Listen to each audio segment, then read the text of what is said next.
Candid Frank Live. Welcome to the Spanglish World Network on Zingo TV, channel 250. Please remember to download the Zingo TV app at the respective app stores for iOS and Android devices. While you download, make sure you rate and leave a comment. Both apps are absolutely free. Zingo TV is available on Google Chromecast, Amazon Fire, Fire TV sticks, Roku sticks, and also on all smart TVs 2016 forward. Now joining me is Aaron William Freeland. Aaron, how you doing, buddy? Good. And yourself, Frank? Good. You look lovely today. Why, thank you. Collagen treatments? Something like that. Something like I'm just kidding. I had mine. Can't you tell? Okay, all kidding aside. So aside from that, how are you doing? Any news that we need to know about your hockey career? Has it advanced any, or are you? Well, the playoffs start this Friday, so that'll be a lot of fun. Because the team that I play for locked up first place. We are going to be playing all of our games at 9 p.m. So we get the early games. So that's okay. A bit of a relief. Yeah, so it's nighttime. Yeah, Friday nights. And how late do you play normally? 11 the last game? Usually it's 9:15 and 10:30, and it's 3 stop-minute, 15-minute periods. So usually we end up getting done at around 11:30 midnight. Yeah. Yeah. Okay. Gotcha. Well, listen. Good luck with that. You're not the goaltender, though, right? Oh, heck no. That explains why your team finished first. I'm sorry. You're not wrong. That was my inside voice. It snuck right out. Just kidding. Anyway, I did that on purpose. NHL GMs discuss playoff salary cap at Florida meetings. So, as most of us will know, those who pay attention at any rate, this week is the start of the GMs meetings in Florida.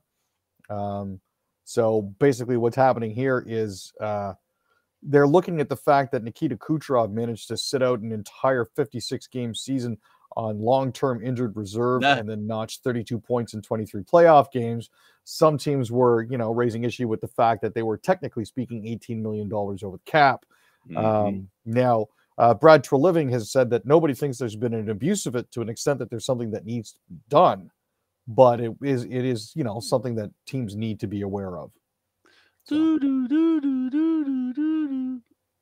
Yeah, you know what? It is what it is, I guess.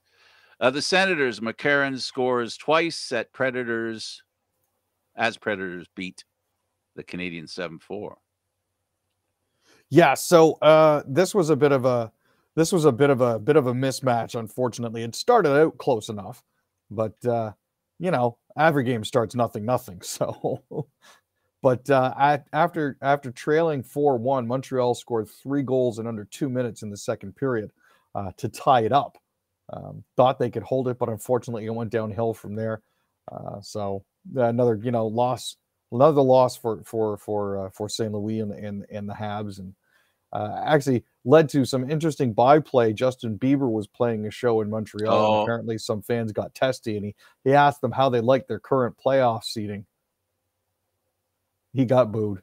Oh, you know how it is. You got to be careful about that. But then again, I guess he was a little bitter because Florida won. Leave it to Montreal to never give Toronto a hand. Of course not. Why would they? The Flames, Calgary 2. Yeah, so Colorado beat Calgary 2-1. This is a clash of the 2 top teams in the Western Division, and very potentially what we're going to be seeing for the Western Division Finals. So very happy to see that. Looked absolutely fantastic. Now, Valerie Nichushkin actually came through with 2 power play goals, and Darcy Kemper got 44 saves as the Avalanche just edged out the Calgary Flames 2-1. But Jared Bednar says it was a gutsy win. I thought our team was highly committed to the defensive side of things. The power play stopped to help give them the win. So Central Division leading Colorado is 47-14-6. Kemper has now improved his record to 31-9-3. Fantastic. Yep. Oilers as well. Yeah. Now McLeod got 2. Oilers beat Arizona for their 7th straight home win. They finally seem to be rolling a little bit. I know Zach Hyman had a beautiful shift on the penalty kill where he ragged the puck all the way down the ice and back again and halfway back before passing it off. But yeah, it was pretty decent. Ryan McLeod had 2 goals and an assist, and they beat the Coyotes 6-1. Now, I think they were pretty motivated after having lost to Calgary 9-5 2 nights before. So glad to see them bounce back like that. Canucks feeling a little blue. Yeah. So St. Louis is now climbing up the standings thanks to the fact that they managed to hang a 4-1 loss on the Vancouver Canucks there. Tarasenko scored twice and had an assist to reach his 500 NHL point for the St. Louis Blues. Craig Berube was, of course, happy about that. Ville Husso made 35 saves for the Blues, who are now 36-20-9. So they're 1 point ahead of the Nashville Predators and 3 points behind the Minnesota Wild for second.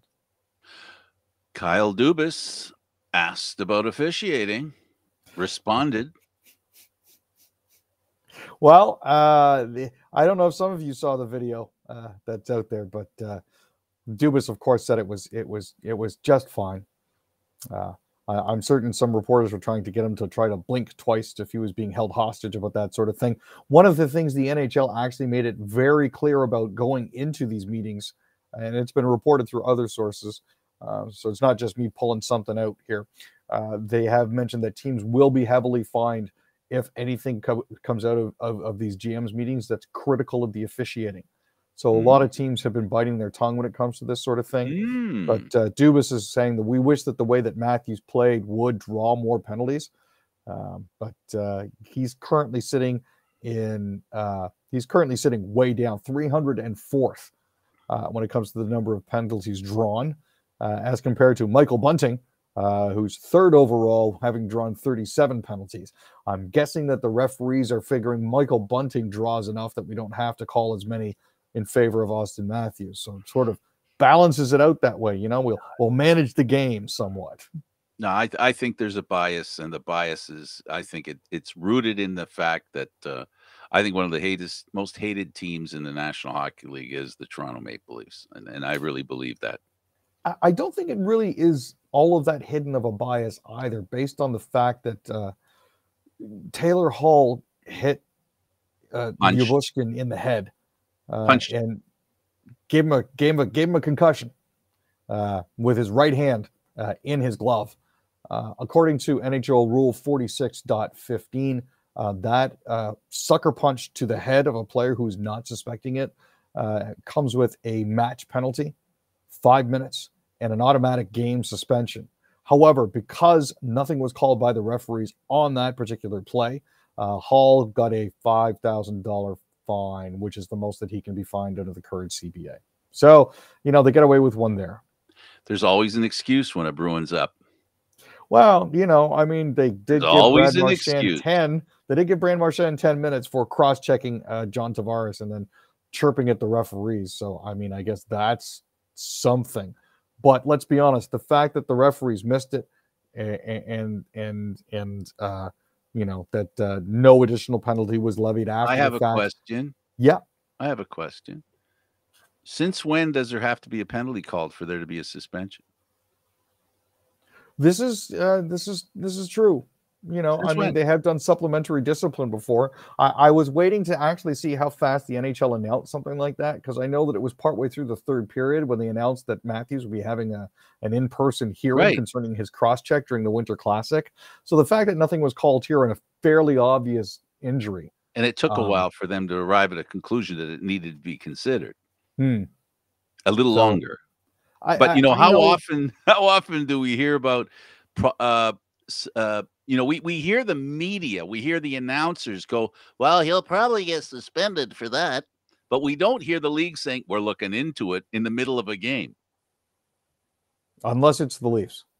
Am I wrong here? Jack Edwards was calling it a dive, but I think it's fairly obvious that after he didn't come back for the rest of the game, that it wasn't a dive there, Jack. So you need to put that in your pipe and just, Well, not happy with Jack Edwards either. No, I get it. And he's a homer and an admitted homer, right? The problem is it's always appearances, right? That's what it comes down to. When people talk about, when you see that Matthews gets suspended after a game where he's interfered with and then a goal is scored and a game is won, you see that. Then you see him slew-footed. You can't blame people to say, forget about the Leafs, okay? I'm not talking about the Leafs now. I'm talking about Austin Matthews.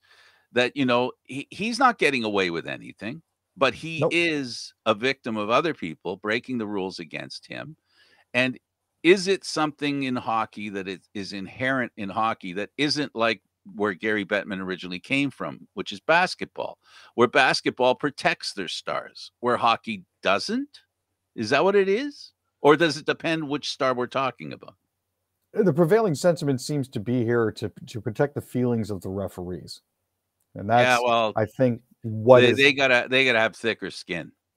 Well, here's something that that they're doing Thursday at 4:30 p.m. Eastern time at www.reddit.com/r/hockey.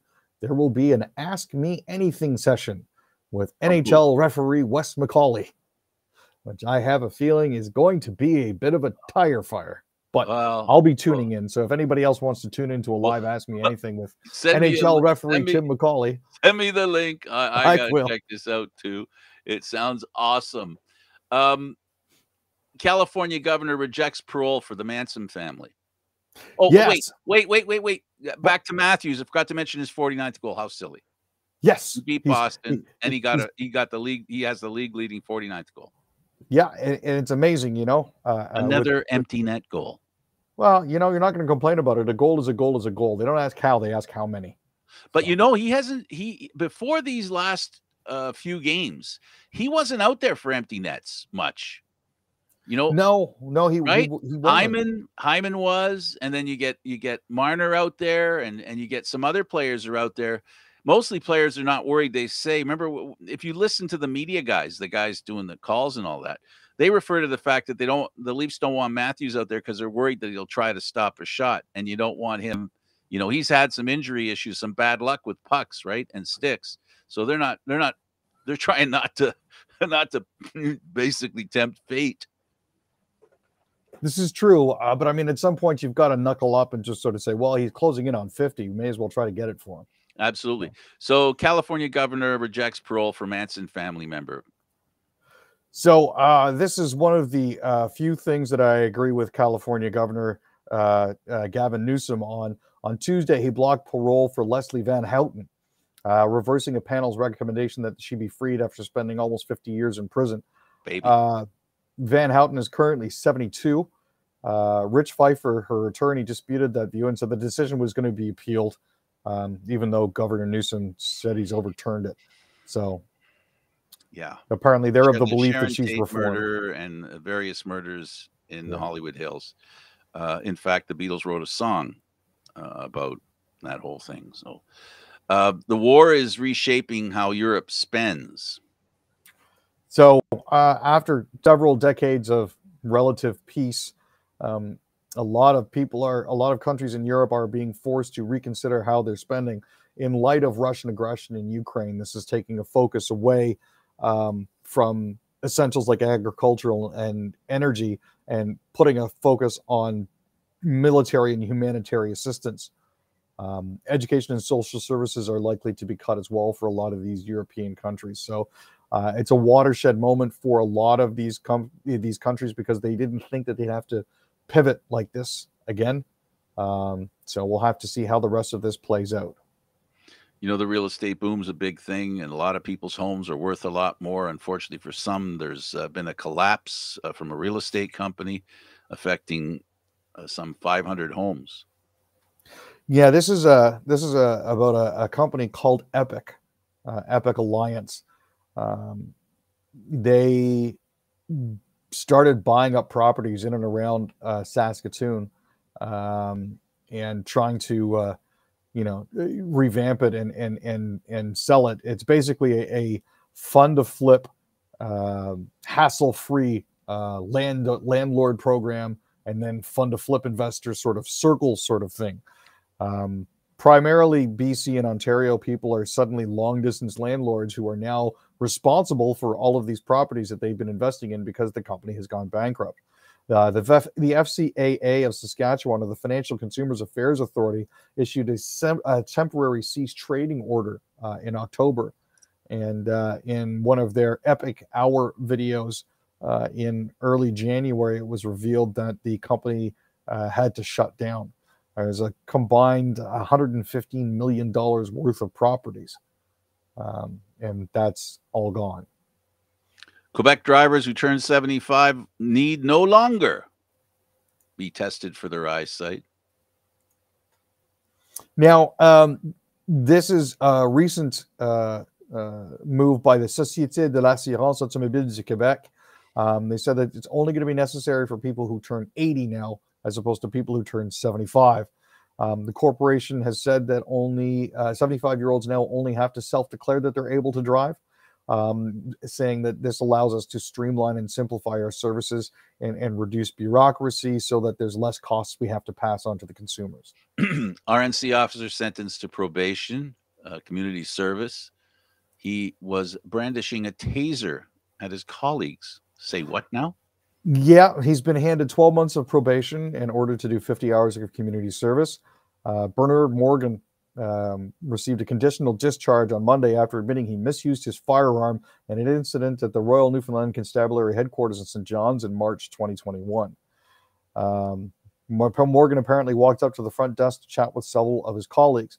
He sat down and described how he'd pulled out his taser during a recent call for service. As he told his story, he activated the light and laser sight on it and aimed it at his colleagues. And he saw apparently that the taser was, one of his colleagues, saw that it was loaded and activated. But Morgan said he didn't really believe at first that activating the laser constituted an application of force, but admitted he did point it at a colleague. So there's that. Quebec continues to report increases in COVID-19. Yeah, so despite best intentions and, the decision to act like the pandemic is over, unfortunately, 1,153 people are hospitalized, 135 have been admitted, and 97 have left hospital. There are 63 people in intensive care, and unfortunately, another 20 people that have passed. Now, it's registered 2,100 new COVID cases based on PCR testing. There's also an additional 1,347 new positive cases declared by the public via a self-reporting platform. Wow, that's amazing. A BC doctor alleged to be opposed to COVID-19 regulations has been suspended. So this is in regards to Dr. Stephen Malthouse, a family practitioner in Denman. We've mentioned him on the show before. We have switched to saying allegedly because it's currently under investigation, as opposed to before when we just reported straight up on his Facebook posts that were right there. So now that these incidents is under investigation, Malthouse has had his license temporarily suspended while the College of Physicians and Surgeons of BC is investigating the allegations that he had circumvented COVID-19 public health orders. Now, the reason why they suspended it is because they said they found a high likelihood that Malthouse would continue these actions based on social media posts. So bye-bye. Durham cop who posted videos supporting Freedom Convoy facing Police Act charges. So for those who aren't aware, there was a constable by the name of Erin Howard. She posted a video saying, "Hey guys, we're here for you. We love you." She's been charged with 2 counts of each of the following: discreditable conduct, insubordination, and breach of confidence. You know how you're always asking for accountability for police, Frank? Well, we are as a whole. This is the Police Act is one of those things where they can be held to account, mainly because she expressed support for the true heroes fighting for the rights and freedoms of all Canadians by opposing vaccine mandates. So there's that.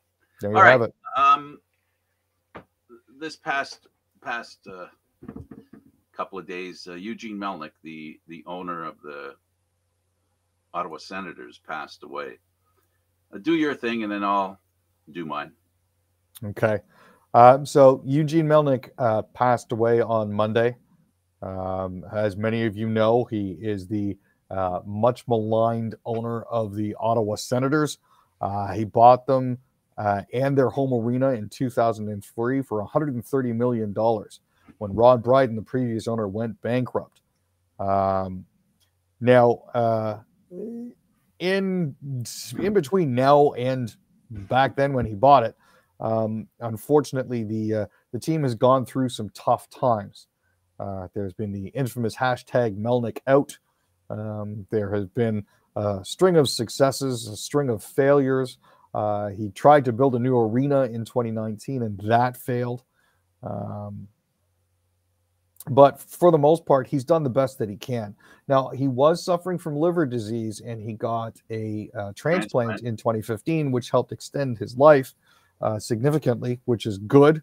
But unfortunately, it wasn't enough. And his family said that he passed away of an illness. They didn't specify what. Frank, I understand that you had a closer relationship with Eugene than most. I worked for him for a year. Okay. Anybody's been to Bioville, they have a giant atrium, and I was his facilities manager for a year. I went there to help finish the project for a construction company, his building. The company I worked for built it, and I went in there at the end to clean up the job and get it going. When I got there, I got to meet the facilities manager that was there before I was. His name was Sid Zander. Sid went to play baseball, ended up with an Achilles tendon problem, ended up dying of a blood clot. They asked that I this is very meaningful to me. They asked me if I would take over the board. So I did. And a guy came in from Eugene had horses, and he had a farm, all right, in Ocala, Florida. And the guy named Irv Zeckley was the old facilities manager before Sid took over. But he went, and Eugene brought him to Ocala. And they started all Bioville together, all these guys, these three guys. And it's very emotional for me because I learned to really care about his two fellow employees. And the reason I'm mentioning this is because he's finally going to be reunited with Irv Zeckley and of course, Sid Zander. So Sid passed away. And so Irv Zeckley came up to Mississauga to follow me around. I was the construction guy. And he asked me if I would take the job. I knew nothing about being a facilities manager, but Irv had faith in me. So Irv said if I ever had a problem to call him, and I did. So I called him. A little while later, he was coming by vehicle and he passed away in an accident on the highway. So this is very emotional for me. Emotional because Eugene Melnick and these two gentlemen, and there are other people, they started a company, Bioville, and they worked together, and two of those guys passed away. And I know how much Eugene loved those guys. And I got to tell you, I made a mistake and I never got a chance to apologize to him. And I'm going to apologize to him now, wherever you are. When Sid died, the mayor of Mississauga, Bonnie Crombie, had a charity. And I bought this at the charity. It's Daryl Sittler's timesheet and a picture of him with Dave Reese scoring a goal coming around. He had a 10-point night. And I picked this up because Bonnie had a bunch of stuff auctioning so that, you know, it was for brain damage, right? So I bought that on behalf of Sid. Unfortunately, I think I offended the owner of the Ottawa Senators by hanging that in my office, which when you come into reception, the first thing you saw was the Daryl Sittler poster inside the building of the owner of the Ottawa Senators. And we never really had a really good relationship. He never really talked to me. And I realize now afterwards that was why. But in my narrow focus, I was thinking he loved Sid. I bought this for Sid. He'll understand. The Ottawa Senators management team came in. They all came in the room and they said, "Do you know who owns this building?" And I said, "Yeah." And they walked up to the Daryl Sittler thing and they started talking about it. What I remember about Eugene is he was very competitive, but he was very nice. He could have given me, you know what, for doing what I'd done, but he'd never said a bad word to me. So Eugene, you had a tough life. And what people need to remember about Eugene as well is that he gave a lot of money to the hospitals downtown, one that I had to go to after an Argo game. He spent a lot of money on charity, and there was more to him than his reputation. So I'll be drinking one to you, Eugene, and I'm very proud Ukrainian. I got to tell you that. And you know, my relationship with him wasn't the way I wanted it to be, and I'm sorry I never had a chance to apologize for putting that up in my office. I really didn't mean any harm by it, and I wish I could. And this is the story of when people pass away. That's why it's important that we do what we can before that happens. Anyway, that's my long-winded story. Well, thank you for sharing that with us, Frank. I appreciate that. I'm sure Eugene's family would as well. I know I do. All right. Well, that ends another show. Aaron, I really appreciate it. You seem to have frozen. I don't know if you're still frozen, but here we go. Aaron William Freeland. Thank you, sir. Thank you very much, Frank. I'm Candid Frank Stanisci. Thank you for watching Candid Frank Live Mondays, Wednesdays, and Fridays at 6 p.m. Eastern Standard Time. This show can also be heard on the Spanglish World Radio Network. For Candid Frank Live, other news, entertainment, and sports programming we offer, please check out SpanglishWorld.ca. Spanglish World. Watch it, hear it, read it, download it, and live it. Thank you for watching. Ciao for now.